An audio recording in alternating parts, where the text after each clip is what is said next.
ಓಂ ಶ್ರೀ ಹರಿಗುರುಭ್ಯೋ ನಮಃ. ಎಲ್ರಿಗೂ ನಮಸ್ಕಾರ. ನಿಮ್ಮ ಪ್ರೀತಿಯ ಶ್ರೀ ಹರಿ ಜ್ಯೋತಿರಾಯರು ಚಾನಲ್ಗೆ ಸ್ವಾಗತ.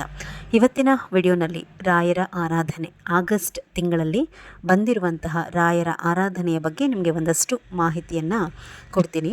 ರಾಯರ ಆರಾಧನೆ ಅಂತಂದರೆ ಏನು ಅಂತಂದರೆ, ಈ 355 ವರ್ಷಗಳ ಹಿಂದೆ ಈಗ ಏನು ಮಂತ್ರಾಲಯ ಇದೆಯಲ್ವಾ, ಆ ಮಂತ್ರಾಲಯದಲ್ಲಿ ರಾಯರು ಬೃಂದಾವನಸ್ಥರಾಗ್ತಾರೆ. ಅಂದರೆ ಅಲ್ಲಿ ಕೂರ್ತಾರೆ, ನನಗೆ ಮೋಕ್ಷ ಬೇಡ, ನಾನು ಇಲ್ಲಿಯೇ ಇದ್ದು ಈ ಕಲಿಯುಗದಲ್ಲಿ ಜನರ ಕಷ್ಟವನ್ನು ಕಳಿತೀನಿ ಅಂತ ಹೇಳಿ ನಮಗೋಸ್ಕರ ರಾಯರು ಬೃಂದಾವನಸ್ಥರಾದಂತಹ ದಿವಸವನ್ನು ನಾವು ಪ್ರತಿ ವರ್ಷ ಶ್ರಾವಣ ಮಾಸದಲ್ಲಿ ರಾಯರ ಆರಾಧನೆ ಅಂಥೇಳಿ 3 ದಿವಸಗಳ ಕಾಲ ಮಂತ್ರಾಲಯದಲ್ಲಿ ಬಹಳ ವಿಜೃಂಭಣೆಯಿಂದ ಆಚರಣೆ ಮಾಡ್ತಾರೆ. ರಾಯರ ಭಕ್ತರೆಲ್ಲರೂ ಕೂಡ ಅವರ ಶಕ್ತಿಯಾನುಸಾರ ಅವರಿಗೆ ಪೂಜೆಯನ್ನು ಸಲ್ಲಿಸಿ ಆರಾಧನೆಯನ್ನು ಆಚರಣೆ ಮಾಡುವಂತಹದ್ದು. ಈ ಬಾರಿಯ ರಾಯರ ಆರಾಧನೆ ಯಾವತ್ತು ಬಂದಿರುವಂತಹದ್ದು ಅಂತ ಹೇಳಿ ನೋಡುವಂತಹದ್ದಾದರೆ 29ನೇ ತಾರೀಕು ಪೂರ್ವಾರಾಧನೆ ಶನಿವಾರ, ಮೇನ್ ಇರುವಂತಹದ್ದು ಆಗಸ್ಟ್ 30ನೇ ತಾರೀಕು ಮಧ್ಯಾರಾಧನೆ ಭಾನುವಾರ ಬಂದಿದೆ, ಇದು ಇಂಪಾರ್ಟೆಂಟು. 31ನೇ ತಾರೀಕು ಉತ್ತರ ಆರಾಧನೆ ಅಂಥೇಳಿ ಕರಿತೀವಿ, ಸೋಮವಾರ. ಈ 3 ದಿವಸಗಳ ಕಾಲ ಕಳಸವನ್ನು ಇಟ್ಟು ಶಾಸ್ತ್ರೋಕ್ತವಾಗಿ ರಾಯರ ಆರಾಧನೆಯನ್ನು ಯಾರೆಲ್ಲ ನೀವು ಮನೆಯಲ್ಲಿ ಮಾಡ್ತೀರಾ, ಬಹಳ ಒಳ್ಳೆಯ ಫಲಗಳನ್ನು ರಾಯರು ನಿಮಗೆ ಅನುಗ್ರಹ ಮಾಡ್ತಾರೆ. ನಾವು ಪೂಜೆ ಅಂತ ಹೇಳಿ ಬಂದಾಗ ರಾಯರಿಗೆ ಸಂಬಂಧಪಟ್ಟಂತೆ ಅದರ ಒಂದು ನೀತಿ, ರೀತಿ, ವಿಧಿ, ವಿಧಾನ ಏನಿರುತ್ತೆ ಅದನ್ನು ಪಾಲನೆ ಮಾಡಿಕೊಂಡು ಶಾಸ್ತ್ರೋಕ್ತವಾಗಿ ಪೂಜೆ ಮಾಡಬೇಕು. ಆಗ ಅದರ ಫಲಗಳು ಹೆಚ್ಚಾಗಿ ದೊರೆಯುತ್ತೆ. ಅದನ್ನು ಬಿಟ್ಟು ಮನಸ್ಸೋ ಇಚ್ಛೆ ಹೂಗಳನ್ನು ಅವ್ರ ಮೇಲೆ ಹಾಕಿಬಿಟ್ಟು ಮನಸ್ಸಿಗೆ ಬಂದ ಹಾಗೆ ಡೆಕೋರೇಷನನ್ನು ಮಾಡಿ ಮನಸ್ಸಿಗೆ ಬಂದಷ್ಟು ದೀಪವನ್ನು ಹಚ್ಚಿದ್ರಿ ಅಂತಂದರೆ ಅಷ್ಟು ನಮಗೆ ಅದು ಶ್ರೇಯಸ್ಕರವಲ್ಲ.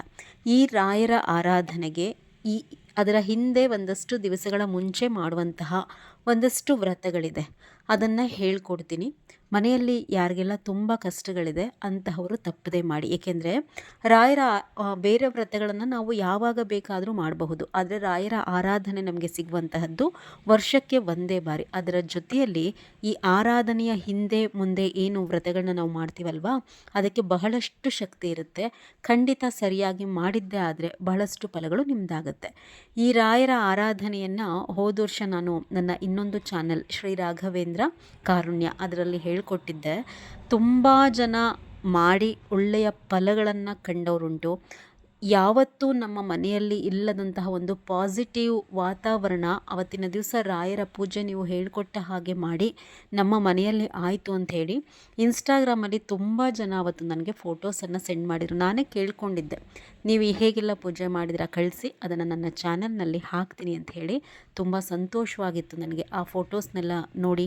ಎಷ್ಟೋ ಜನರಿಗೆ ರಾಯರಿಂದ ಹೂಪ್ರಸಾದ, ಯಾವತ್ತೂ ನೋಡಿಲ್ದಿದ್ದಂತಹವ್ರಿಗೂ ಕೂಡ ರಾಯರು ಅವತ್ತಿನ ದಿವಸ ಹೂಪ್ರಸಾದವನ್ನು ಅವರ ಮನೆಯಲ್ಲಿ ಅನುಗ್ರಹವನ್ನು ಮಾಡಿದರು.